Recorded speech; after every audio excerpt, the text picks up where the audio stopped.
Welcome to our vision. This is a very special episode with two new guests from overseas here in our vision studio. I am Mohammed Noor, and on my right we have Mr. James, who is the president of CONIFA Asia, and on my left we have Oscar, who is the general secretary of CONIFA Asia. Thank you very much for having you here. To be here. Shukriya. Thank you very much. So it's such an honor to be here, talking about CONIFA, talking about some important issue, and most importantly, talking about Rohingya and CONIFA and playing football, bringing all people together. And we'd like to take this opportunity to talk to you on a few aspects. So I'd like to start with Oscar. Today here in Malaysia, we had this tournament, and you were part of it. You have distributed some jersey today, so we'd like to know your feelings, your expectation, and what do you feel about the situation today? Yeah, from our point of view, I think it was quite impressive because we didn't expect that much people showing up to the events. So we arrived with our Grab taxi there, and we saw that much people, even though when it was pouring rain and it was the weather wasn't really helping, but still people were like standing there watching the match no matter what. And then we realized how important for them was to attend this event, be part of it, and support the organization of these events that you've created. So yeah, first of all, I think we were quite impressed, pleasantly impressed. And second of all, seeing all the players receive the presents at the end and the prizes, and seeing their happiness and their will to participate in CONIFA and the Rohingya FC in the future in international tournaments with CONIFA, I think is quite welcome from us. We take good notes of it, and we hope that from here on only good things happen to these people. Thank you very much. So tell us a bit, Mr. James. Tell us about a bit of about CONIFA and all the cups you guys play all around the world. So let me start from the very beginning. CONIFA is existing since 2013. It was founded as an initiative by Per Blind, a person from Sweden. He founded it out of the reason because he's a member of the Sapmi community. This means Lapland. So he knows how it is to struggle as a person of a minority. And he met up with Sascha Dürkop. Back then he got in touch because he was just interested in non-FIFA football. For Cascadia back then, he attended a meeting with the NF board. The NF board was something similar like CONIFA, but on a bit lower level. And then there were some internal fights that caused that NF board, didn't take place anymore. So on the initiative of some of the teams, as they trusted Per Blind, the nowadays CONIFA president, as he was a referee in F4 tournaments, they asked him if he can get some persons together that might want to create a similar organization. And so he teamed up by Sascha, and back then with Malcolm Blackburn from the Isle of Man, who is today the head of the Isle of Man team. So then they had the first tournament in 2014 in Sweden, Östersund.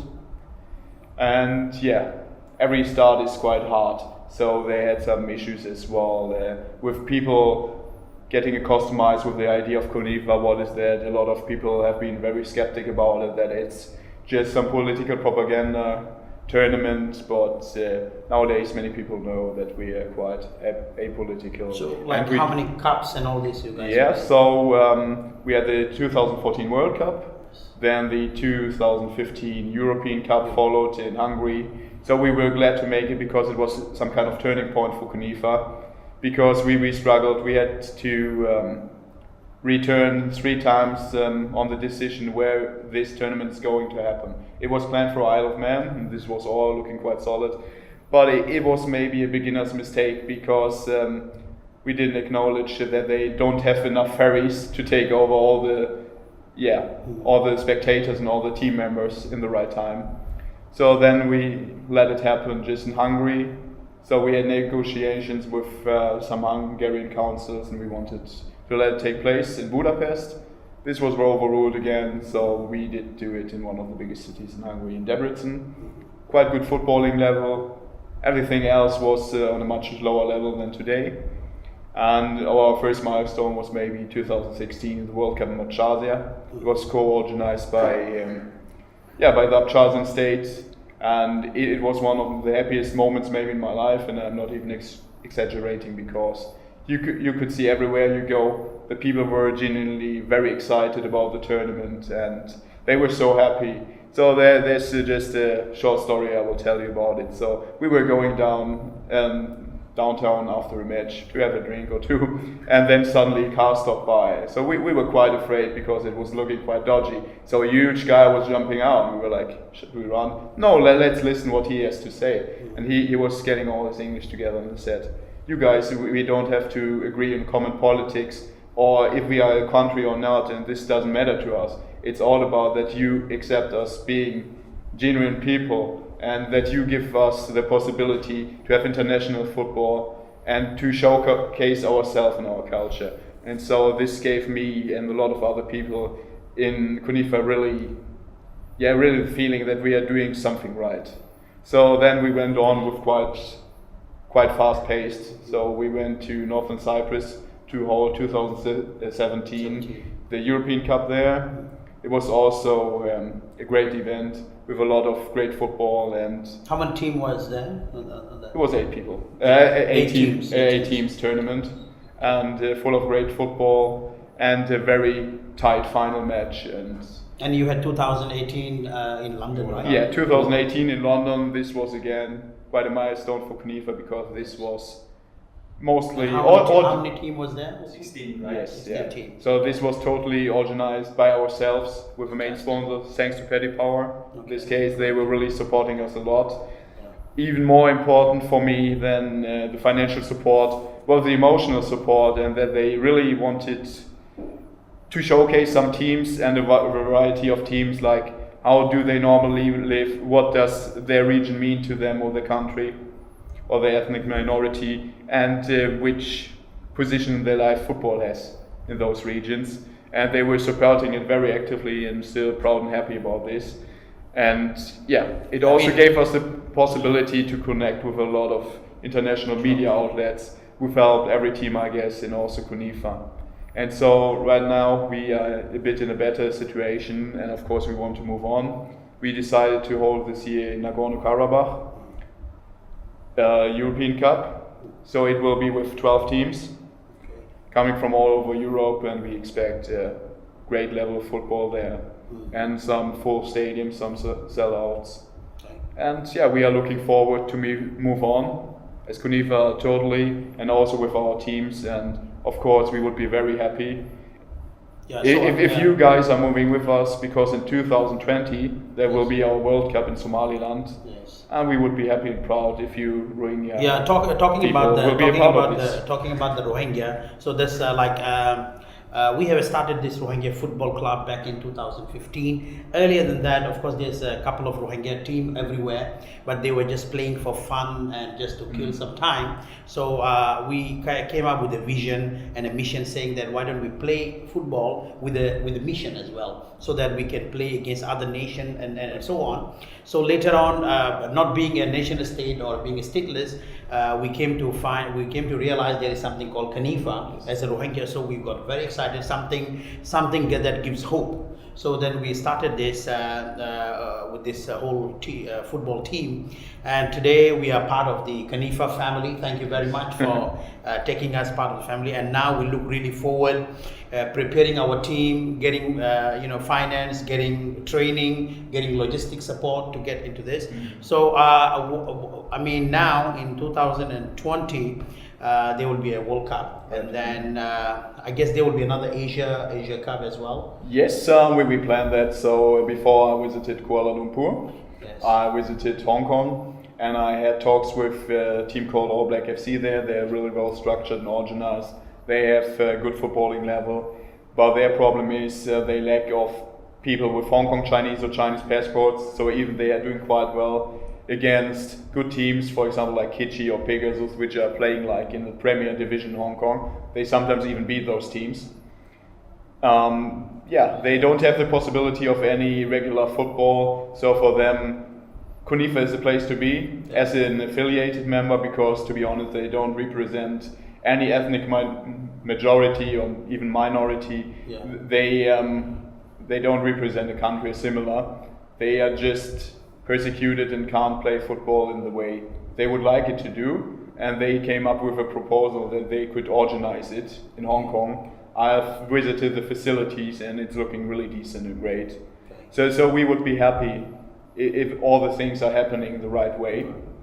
We will have an Asia Cup in end of June or start or mid of July, because then the 2020. So then the Premier Division and the First Division in Hong Kong is having a long break, so the stadiums will be free for us to use. And fortunately, we can get many people to the stadium, so that the people of Hong Kong will get a taste of CONIFA and see what it is all about, and maybe more actively support us and our teams. We really hope that Rohingya can participate into that Asia Cup as a beginning, and later on maybe a World Cup to play, and also playing in Malaysian level. A couple of teams can come down here. Right. So Brother Oscar, what do you think of looking at the playing and ground level here today in Malaysia with all our Rohingya people around? So do you think Rohingya are up to that level now, Rohingya teams and Rohingya players? What do you think about that? I think the important thing is how well organized you are, guys, in terms of like selecting the best players. And I remember we had this discussion on the way here as well, and having a global mind, not local mind. Yes. So bringing every Rohingya people into one team from all over the world and representing that, it will give you more strength and be able to be on that level to participate and get a great result. Great result, yes. I mean, we are also looking into different ways of putting Rohingya team together. We have multiple Rohingya teams here in Malaysia, which played recently a tournament. So we're going to select the best players from there. And then we have people in Bangladesh, we have people in Ireland, in Canada, and we put together a management team there to select a couple of people. All we need is just, players, 10 to 15 players at the beginning, so I think in a 4 million population we can come up with that number of people to move forward. So we're really looking forward, and we really welcome you as part of being CONIFA family, and Rohingya is very excited to be part of CONIFA. So if you would like to send any message to Rohingya community, then we can end the program. Yeah, I feel like after everything that people and their families have gone through, this is got an opportunity to have their voice portrayed internationally.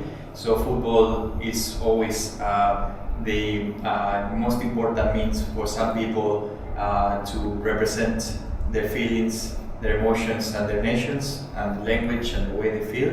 So I hope the CONIFA can be a platform for the Rohingya people to Yeah, I share that opinion.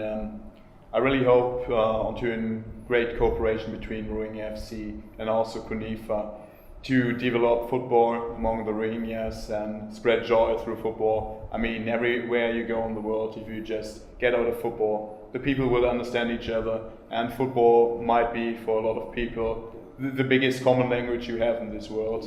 And for football, it doesn't matter which religion or race you have. And this is important, that a lot of people understand the power, not only of football, of sports in general, and that we get a bit our overall bridges in our heads and just connect with people and understand they are having the same struggles and fears and hopes in their life as we might have on the other end of the world. And it's important that people understand this. Anyway, thank you both of you for coming here and coming to Malaysia, looking at our FC and looking, coming to the studio to give this talk. And from Rohingya Football Club, we really appreciate CONIFA and CONIFA, the whole family of CONIFA. So I will tell all my viewers, support Rohingya Football Club and support CONIFA. Thank you very much.